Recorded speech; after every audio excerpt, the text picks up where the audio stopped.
ପିଲାମାନେ ଆଜି ଆମେ ବୁଝିବା ଦଳପତି ପଦ ତୁମକୁ ସାଜେ।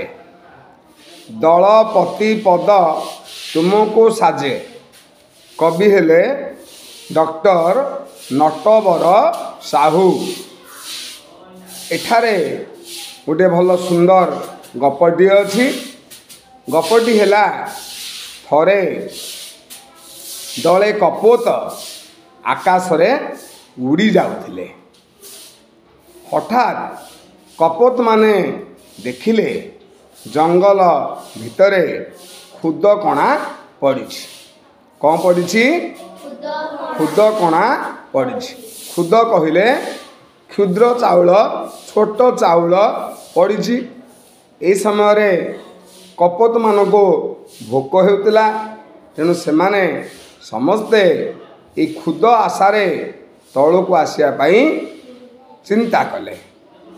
ଏ ସମୟରେ କପୋତ ମାନଙ୍କର ଦଳପତି ଥିଲା ଚିତ୍ରଗ୍ରୀବ।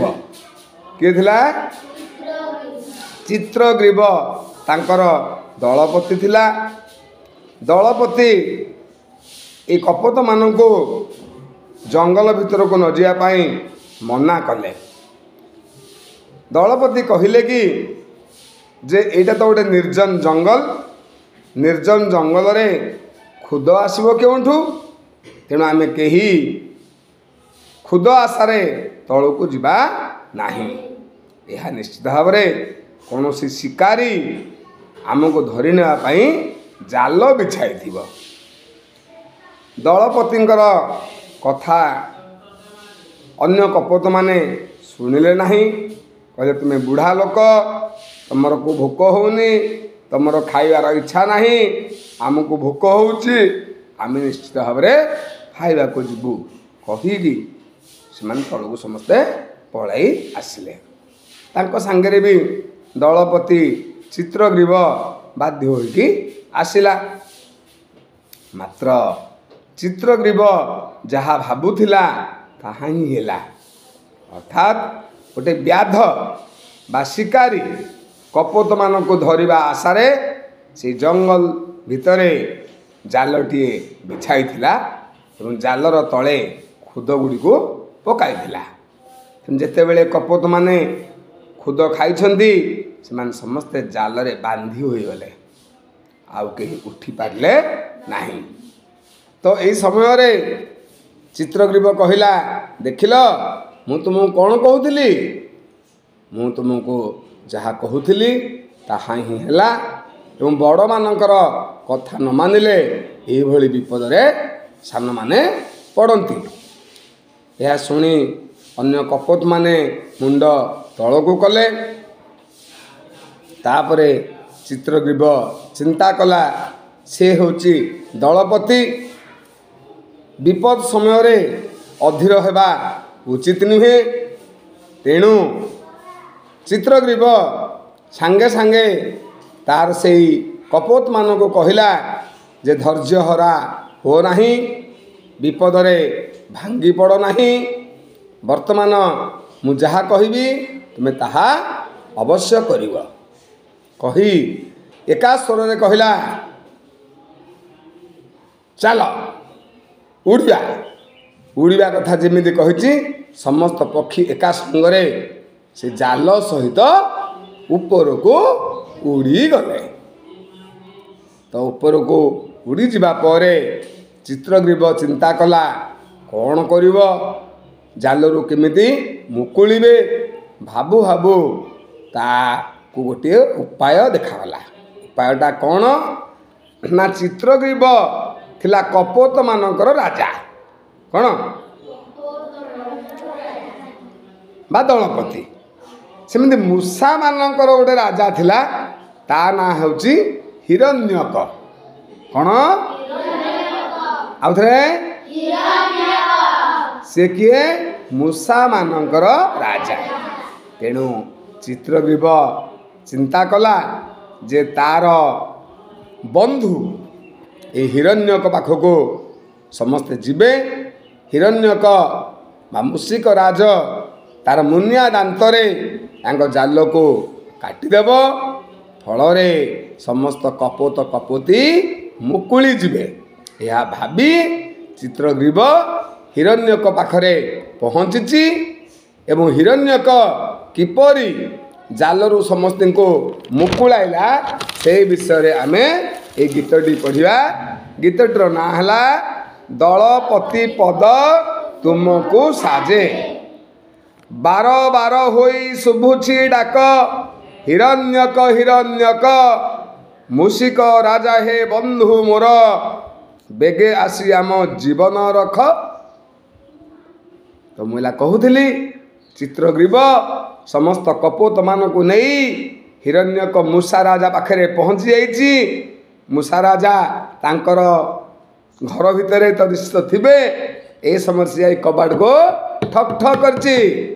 ହିରଣ୍ୟକ ହିରଣ୍ୟକ ହିରଣ୍ୟକ ମୂଷିକ ରାଜ ଶୀଘ୍ର ଆସ, ଆମକୁ ଏ ଜାଲରୁ ମୁକୁଳା ବୋଲି ନିଶ୍ଚିତ ଭାବରେ କିଏ କହିଥିବ?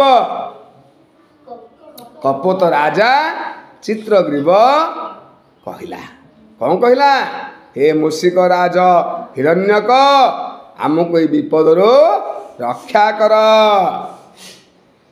ଶୁଣି ଏଇ ଡାକ ମୂଷିକ ରାଜ, ବାହାରକୁ ଆସି ହୋଇଲେ ଉଭା।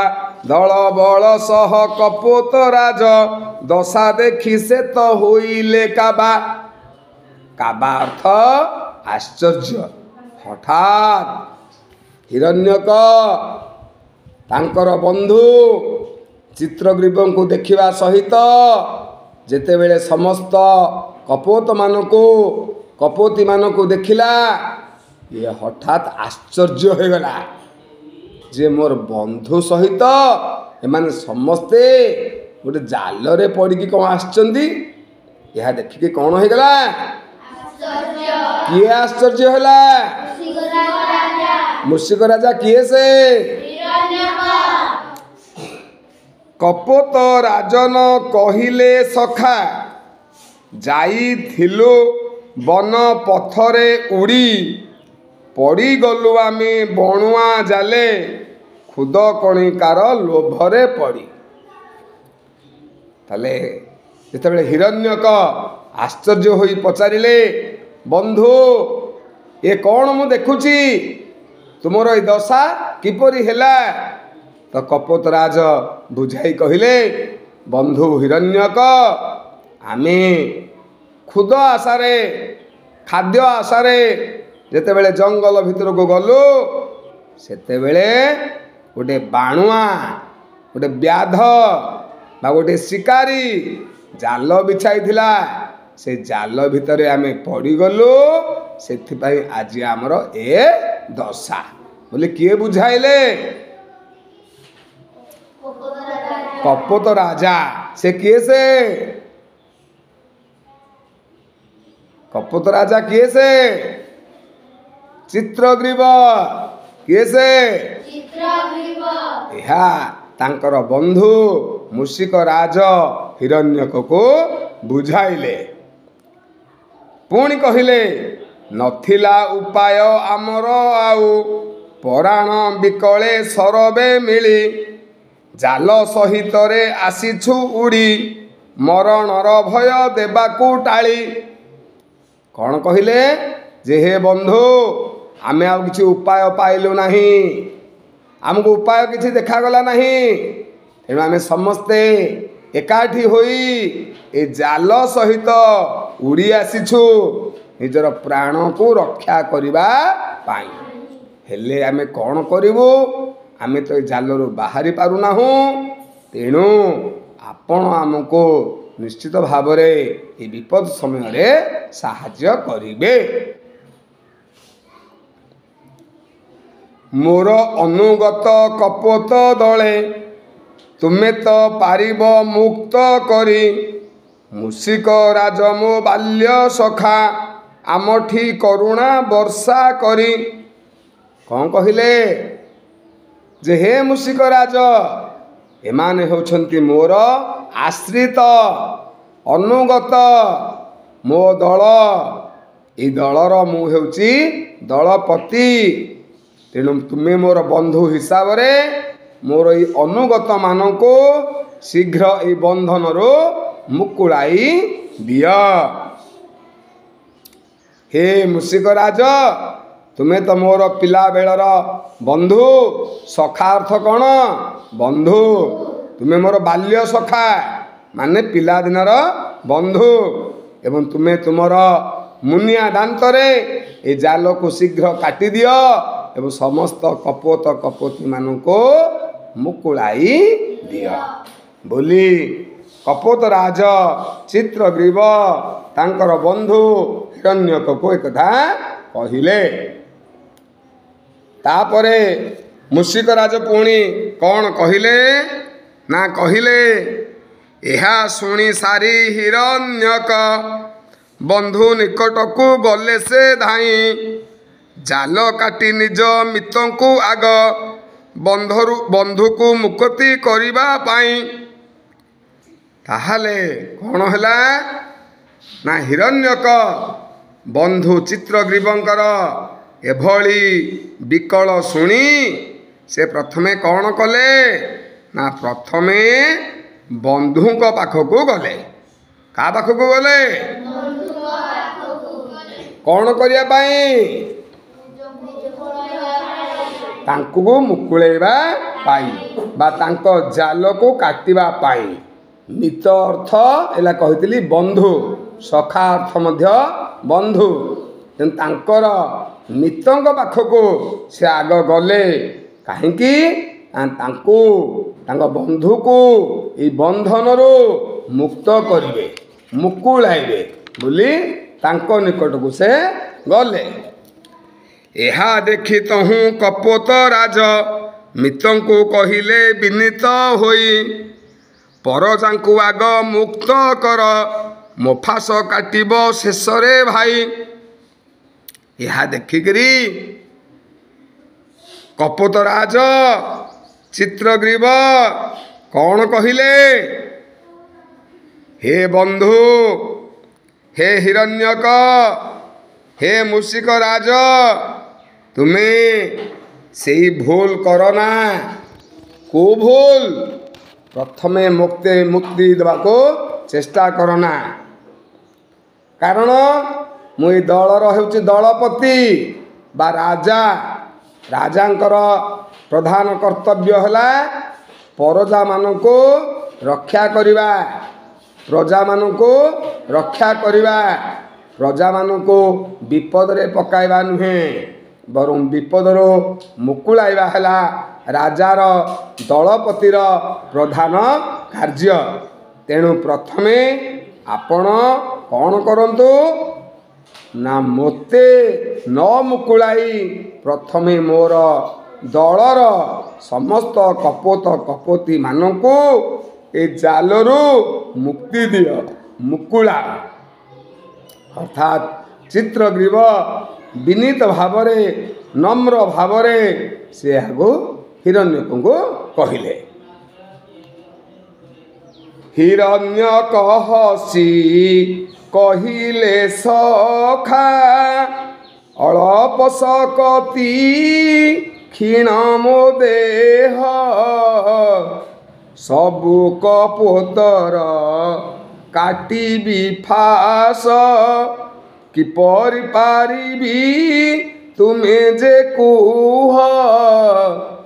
हिरण्यक चित्रग्रीव बंधु ठारो यही कथा शुणी कौन कहिले हे बंधु हे कपोत राज तुम्हें तो जहा कहल ठीक कहल मात्र मो पूरा छोटिया मूषाटीए मोर शक्ति अल्प तेणु एते कपोत मानकर ए जाल को मु शीघ्र केमिति काटी पारिबी मते तुम्हें दया करी बुझाई दियो। मु पूरा क्षीण शक्तिवान मोर पूरा अल्प शक्ति अच्छी मु पूरा छोटिया मूषाटीए चुटिया मूषाटीए तेणु मु केमिति एते कपोत मान को मुकुलाई पारिबी। तुम्हें दलपति बंधु मोर पहिले तुमको देवी मुक्ति तापरे काटिबी पारिबी जेते देहे थिबा जाए मोर सकती। ताले कौन होला यह शुणी मूषिक राज कौन कहले जे तुम्हें दलपति तुम्हें मोर बंधु तेणु प्रथमे पहिले माने कौन प्रथमे पहिले अर्थ जे प्रथमे मु तुमको आग मुक्ति करिवी मुक्त करिवी तुमको स्वाधीनता देवी तुमर जाल को प्रथमे मु छिंडाइबी तापरे जाई मो अन्य मूषा मान अन्य कपत मानकर जाल को काटिबी बोली हिरण्यक तांक बंधु को कहिले जे प्रथमे आपण होउछन्ति मोर बाल्य बंधु बाल्य सखा तेणु तुमको प्रथमे मु मुक्ति देवी एवं कहले जे जेहेतु आपण दलपति आपण निकटरे ए जाल रे आउ जेते सब कपोत कपोदी पड़िछन्ति समस्त को मु मुक्ति देवी किंतु धीरे धीरे किंतु प्रथमे कहा को मुक्ति देव बोली कहिला हिरण्यक प्रथमे कहा को मुक्त करिवो बोली कहिला कपोत राज किए से चित्रग्रीवंकर जाल को प्रथमे काटिब बोली मूषिक राज हिरण्यक विनीत भाव कहिला किंतु चित्रग्रीव कौन कहिले आश्रित जन रक्षा पाई दलपति सिना साजिछि मुहि तांको पाई पछे जीवन जाऊ सेथि पाई मोर भावना नहीं।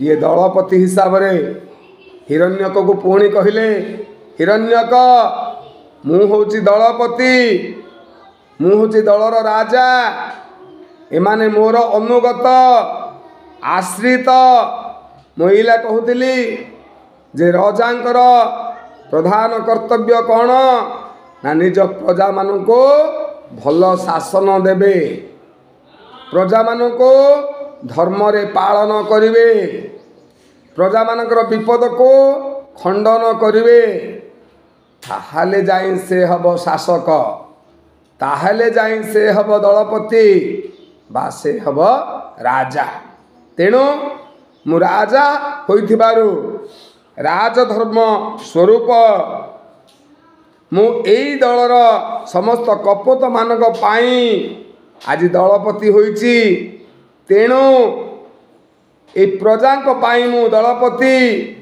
ए प्रजांक द्वारा मु दलपति होइछि अतएव प्रजांकर दुख विपद रे मु प्रथमे ठिया हेबी प्रथमे तांकर साहाय्य करिबी तेणु मु पछके मरी जाए मोते पछके तुमे जालरू न मुकुला किंतु तुमको मोर अनुरोध जे प्रथमे आपण एही मोर दल रे थिबा समस्त कपोत कपोती को मुक्ति दिया।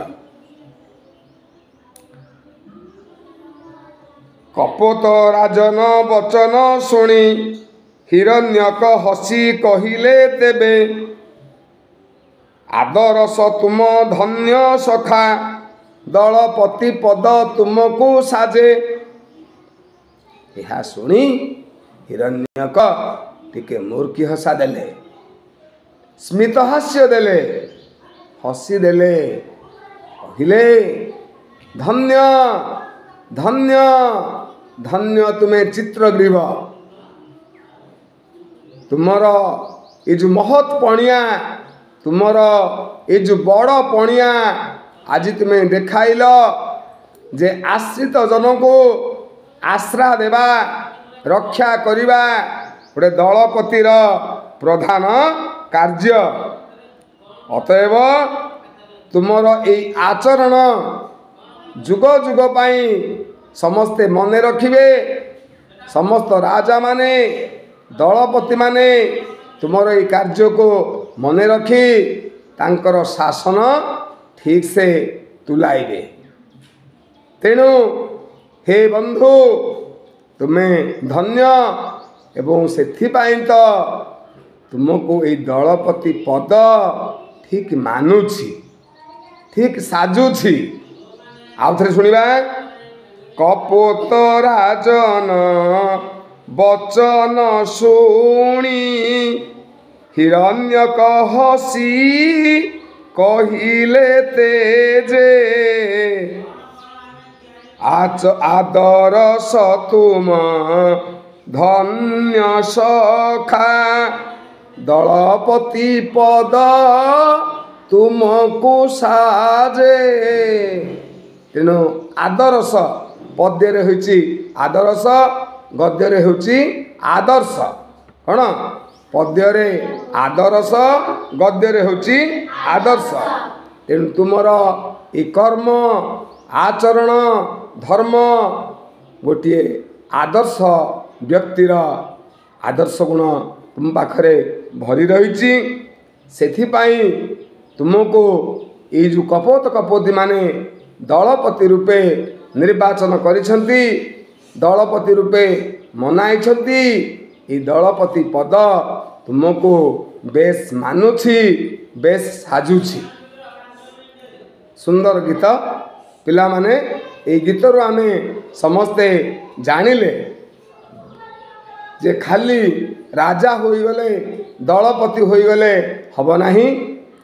आमे जेमिति विद्यालय रे पाठ पढ़ा बेले विभिन्न दल गठन करी दलपति बाछुचे बा विद्यालयर विभिन्न कार्य पाई जो मंत्रिमंडल गठन करिछे विभिन्न मंत्री को विभिन्न दायित्व देइछे। आम जड़े जो मंत्री हो गले आम समस्त खाली आदेश देवा ताहा नुहे। आम जदि मंत्री होइचे दलपति होइचे प्रथमे आमे आमर कार्य को ठीक से तुलाइबा तापरे दलर समस्त को साहाय्य करिबा विपद समय रे साहाय्य करिबा आ तांको विपद को ठेली देई आमे बाहरे आराम रे ठिया हवा बसी पड़िबा ये दलपतिर धर्म नुहे आदर्श दलपतिर कार्य नुहे। तेणु पिला माने तुमको ये गीतटी केमती लागिला ताले गीतटी को आउ थरे टिके सुनी दबा। दलपति पद तुमको साजे बार बार होई शुभुछि डाक हिरण्यक हिरण्यक मूषिक राजा हे बंधु मोर बेगे आसी आम जीवन रख। शुणी एई डाक मूषिक राज बाहर को आसी होइले उभा दल बल सह कपोत राज दशा देखी से तो होइले काबा। कपोत राजन कहिले सखा जाइथिलु बन पथरे उड़ी पड़ी गलु आमी बाणु आजाले खुद कणिकार लोभरे पड़ी नथिला उपाय आमर आउ पराण बिकले सरबे मिली जाल सहित रे आसीछु उड़ी मरणर भय देबाकु टाली मोर अनुगत कपोत दले तुमी पारिब मुक्त करी मूषिक राज मो बाल्य सखा आम ठीक ऋणा वर्षा करी। यहा शुणी सारी हिरण्यक बंधु निकट को गले से धाई जाल काटी निज मितंकु आग बंधनु मुक्ति करिबा पाए। एहा देखी तो हूँ कपोत राज मितंकु कहिले विनीत होई परजांकु आग मुक्त कर मुफास काटिब शेषरे भाई। हिरण्यक हसी कहिले सखा अळप सकती क्षीण मो देह सबु कपोतर କାଟିବି ଫାସ କିପରି ପାରିବି ତୁମେ ଯେ କୁହ। ତୁମେ ଦଳପତି ବନ୍ଧୁ ମୋର ପହିଲେ ତୁମକୁ ଦେବି ମୁଁ କତି। ତାପରେ କାଟିବି ପାରିବି ଯେତେ ଦେହେ ଥିବା ଯାଏ ମୋର ଶକତି। ଆଶ୍ରିତ ଜନ ରକ୍ଷା ପାଇଁ ଦଳପତି ସିନା ସାଜିଛି ମୁହିଁ। ତାଙ୍କ ପାଇଁ ପଛେ ଜୀବନ ଯାଉ ସେଥିପାଇଁ ମୋର ଭାବନା ନାହିଁ। କପୋତ ରାଜନ ବଚନ ଶୁଣି ହିରଣ୍ୟକ ହସି କହିଲେ ତେଜେ। ଆଦରସ ତୁମ ଧନ୍ୟ ସଖା ଦଳପତି ପଦ ତୁମକୁ ସାଜେ। ଦଳପତି ପଦ ତୁମକୁ ସାଜେ। ଦଳପତି ପଦ ତୁମକୁ ସାଜେ। ଧନ୍ୟବାଦ।